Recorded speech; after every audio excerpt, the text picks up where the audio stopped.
Friends, news channel देख रहे आप सभी दर्शकों का बहुत बहुत स्वागत है। मैं हूं रमनदीप कौर। इस वक्त की बड़ी खबर आ रही है प्रयागराज से। क्या है पूरा मामला, देखने के लिए बने रहिए हमारे साथ। संगम की धरती पर जनवरी 2025 से शुरू होने वाले विश्व के सबसे बड़े मेले कुंभ मेले को आपको अनोखी चीज़ें और निर्माण देखने को मिलेंगी जो इससे पहले शायद ही आपने कहीं देखी होगी। लेकिन इस सभी चीज़ों से एक समानता, इस सबक का संबंध सनातन संस्कृति से है। ये बिजली का खंभा, इस खंभे पर बिजली के अन्य खंभों की तरह लाइट ही लगाई जाएगी, लेकिन इससे पहले आपने शायद अमृत कलश और त्रिशूल वाले बिजली के खंभे नहीं देखे होंगे। खंभों में जो कलश और त्रिशूल हैं वे स्टील से बनाए गए हैं। शहर की दीवारों पर, पिलर्स और ब्रिज पर पेंट माई सिटी कैंपेनिंग के अलावा तमाम चौराहा स्थानों पर तमाम मूर्ति कलाकृतियाँ स्थापना की जा रही हैं। तो वहीं इस इलेक्ट्रिक पोल पर जहां कुंभ में आने वाले श्रद्धालुओं के स्वागत करने के पोस्टर भी लगाए गए हैं और किस तरह की तैयारी है, क्या कुछ कहना है वहां कुंभ मेला अपर अधिकारी विवेक चतुर्वेदी का इस पूरे मामले पर, आइए दिखाते हैं आपको। ये महाकुंभ 2025 की तैयारियां अपनी जोर शोर पे चल रही हैं। विभिन्न विभागों द्वारा अपनी अपनी सभी कार्य योजनाएं उसको लक्षित समय पर पूर्ण कराया जा रहा है। उसी में एक चीज़ हमने ये भी ली है विद्युत विभाग ने कि मेला क्षेत्र में हम लोग डिज़ाइनर लाइट्स लगाएंगे। जो लाइट सामान्य लगती है उसके अलावा भी डिज़ाइनर लाइट्स लेंगे, जिसमें हमारे जो भी सनातन संस्कृति से जुड़े हुए प्रतीक चिन्ह हैं, जैसे कलश है, डमरू है, त्रिशूल है, ये भी सारी चीज़ें जो है इनका समावेश करके डिज़ाइनर लाइट्स लगाएंगे, ताकि श्रद्धालुओं को एक सुखद अनुभूति हो और एक धार्मिक भाव उनमें उत्पन्न हो कि हम लोग एक धार्मिक क्षेत्र में हैं। इस निमित्त विद्युत विभाग इस कार्य को करा रहा है। तीर्थ नगरी प्रयागराज में शारदीय नवरात्रि की महानवमी पर उत्तर प्रदेश सरकार के औद्योगिक विकास मंत्री नंद गोपाल गुप्ता नंदी एवं प्रयागराज की पूर्व महापौर अभिलाषा गुप्ता नंदी ने अपने बहादुरगंज स्थित आवास पर सपरिवार देवी सरस्वती एवं कन्या पूजन, मां भगवती के शाश्वत स्वरूप की उपासना की। वहीं लोक कल्याण एवं सर्वभवंति सुखीन की कामना की। दुर्गाष्टमी और महानवमी के पावन पर्व के साथ आज अंतर्राष्ट्रीय कन्या दिवस की प्रदेश समस्त बेटियों की हार्दिक बधाई एवं शुभकामनाएं भी दी। मंत्री नंदी एवं महापौर ने शारदीय नवरात्रि की महानवमी बहादुरगंज स्थित आवास पर शक्ति दुर्गा के 9 दिनों के अखंड व्रत संकल्प पूरा कर सपरिवार विधि विधान से पूर्वक मां दुर्गा की संस्तुति के साथ हवन पूजन किया। हवन पूजन के साथ ही कन्या पूजन भी किया, तो साथ ही कन्या खिलाई और साथ ही उन्हें उपहार भी दिया। अमर शहीद चंद्रशेखर आज़ाद पार्क सबसे बड़ा पार्क सार्वजनिक है प्रयागराज का। ये कंपनी बाग के नाम से भी मशहूर है और यहाँ से सुबह शाम तक प्रतिदिन लगभग लाखों लोग आते हैं और आज़ादी से पहले ये एल्फ्रेड पार्क के नाम से भी जाना जाता था। 2015 में यहाँ सिंथेटिक जॉगिंग ट्रैक पूरे पार्क के कोनों में बनाया गया था और जो पूरी तरह से खस्ता हाल हो गया है और जॉगिंग ट्रैक पर बड़े बड़े गड्ढे हो गए हैं। 2015 में तत्कालीन समाजवादी पार्टी के नेतृत्व वाली राज्य सरकार ने नवीनीकरण कार्य के लिए लगभग 20 करोड़ रुपए धनराशि स्वीकृत की थी, जिसमें 3 किलोमीटर से अधिक लंबा जॉगिंग ट्रैक, अन्य सुविधाएं शामिल थी।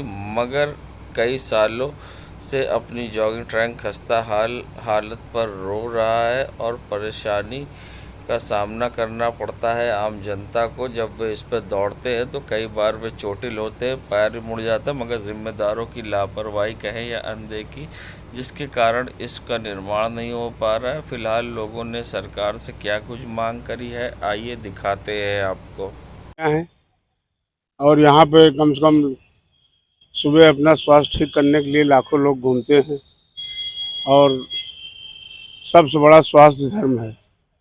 माननीय प्रदेश के मुख्यमंत्री योगी जी से प्रार्थना है और निवेदन है कि इसको तुरंत तत्काल बनवाएं और यहाँ के डीएम प्रशासन से, उनको तो फुर्सत नहीं मिलती यहाँ देखने के, और आगे इसको देखें। इसको तत्काल, स्वास्थ्य हित का कार्य है, लोगों को जीवन के साथ खिलवाड़ न करें। जो इन्होंने रिटायर फौजी लगाए हैं, ये इंडक्शन फॉलोन उनको कराना चाहिए। बहुत लोग यहाँ बाहरी आते हैं, जो लोकल हैं उनको पता है कि इस पे जूता ही पहन के चलना चाहिए, लेकिन जो बाहरी लोग हैं उनको तो पता नहीं है। तो उनको तो आप बताएंगे तभी वो फॉलो करेंगे, आपके आर्डर के कंप्लायंस करेंगे। तो दौड़ते हैं तो परेशानी तो होगी यहाँ पे। जब दौड़ते हैं बच्चे, अब कोई भी तैयारी कर रहा है, अब पैर मुड़ जाता है, कोई भी दिक्कत हो जाती है, अब उसकी तो लाइफ भी बेकार हो सकती है अगर पैर मुड़ गया। संगम नगरी प्रयागराज में जहां 105 वर्ष पूर्ण कर चुकी कटरा बारबारी दुर्गा पूजा कमेटी के दरबार में मां के दर्शन के लिए भक्तों की भारी भीड़ उमड़ी। पूरे प्रयागराज जिले में एक ऐसी दुर्गा पूजा पंडाल जहां सप्तमी, अष्टमी और नवमी 3 दिन लगातार भक्तों को बैठाकर प्रसाद ग्रहण कराया जाता है और इसमें किसी तरह की कोई भेदभाव छूत-छात नहीं होती है। सबसे बड़ी बात है कि छुआछूत ना होने के कारण यहाँ पर हर कोई बढ़ चढ़कर हिस्सा लेता है और सब एक साथ बैठकर यहाँ पर प्रसाद ग्रहण करते हैं और ख़ास व्यवस्था के साथ ही यहाँ पर जहाँ भंडारे का आयोजन होता है, प्रसाद लोग ग्रहण करते हैं तो विधि विधान से माँ की पूजा अर्चना भी करते हैं। और इस पूरे मामले पर क्या कुछ कहना था वरिष्ठ अधिवक्ता दयाशंकर मिश्रा का, किस तरह की व्यवस्थाएं रहती है, क्या कुछ खास है, आइए दिखाते हैं आपको। आज किस तरह का यहाँ पे ये कार्यक्रम हुआ है, क्या ये कार्यक्रम कितना साल पुराना ये है और क्या इसका महत्व है? 105 वर्ष हो गया कटरा सिविल लाइन बरबारी के नाम से ये पूजा होती है, माँ की पूजा होती है। और षष्ठी को मूर्ति पूजन होता है और 9-10वीं को विसर्जन होता है। सप्तमी, अष्टमी और नवमी को भोग चलता है। कल खिचड़ी का भोग चला था, आज पूड़ी, कचौड़ी, पुलाव, 2 प्रकार की सब्जी, जितने लोग आते हैं निःशुल्क भोजन करते हैं और माँ का जयकारा लगाते हैं।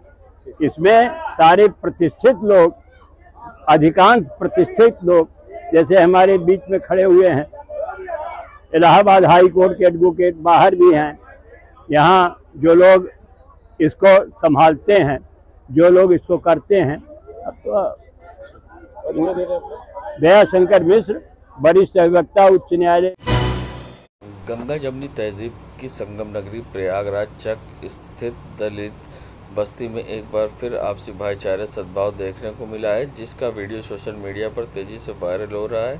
मुस्लिम राष्ट्रीय मंच के पूर्वी उत्तर प्रदेश संयोजक फरीद साबरी के नेतृत्व में नवरात्रि के पवित्र महीने पर नवी पर देवी के रूप में पूजे जाने वाली कन्याओं को पैर में अलता रंग और दही जलेबी खिलाकर कन्याओं को शिक्षा सामग्री उपहार देकर सभी धर्मों की बेटियों का रुतबा बहुत बुलंद किया है। और साथ ही ऐसे में क्या कुछ कहना था, यहाँ पूजा अर्चना करने वालों का क्या संदेश देने की कोशिश थी और किस तरह से संदेश दिया है, आइए दिखाते हैं आपको।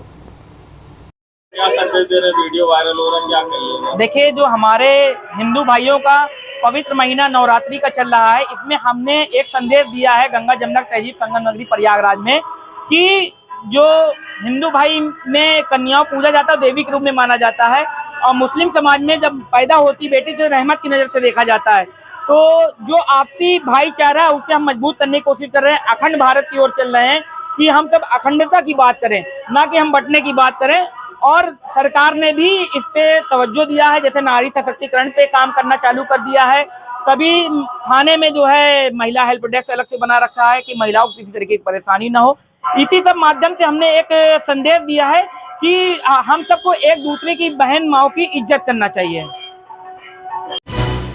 सपा प्रत्याशी मुस्तफ़ा सिद्दीकी के मुर्दाबाद के लगे नारे। 2 बार बसपा से विधायक रह चुके मुस्तफ़ा सिद्दीकी सपा ने फूलपुर विधानसभा उपचुनाव में मुस्तफ़ा सिद्दीकी को बनाया अपना प्रत्याशी। 2 दिन पहले ही सपा ने फूलपुर विधानसभा में 2 उपचुनाव में घोषित को किया अपना प्रत्याशी।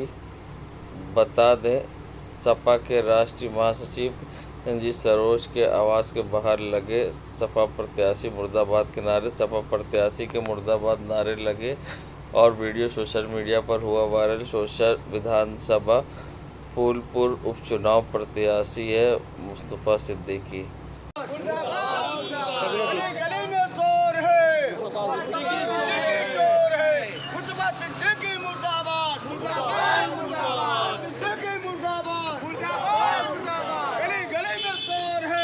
राजकुमार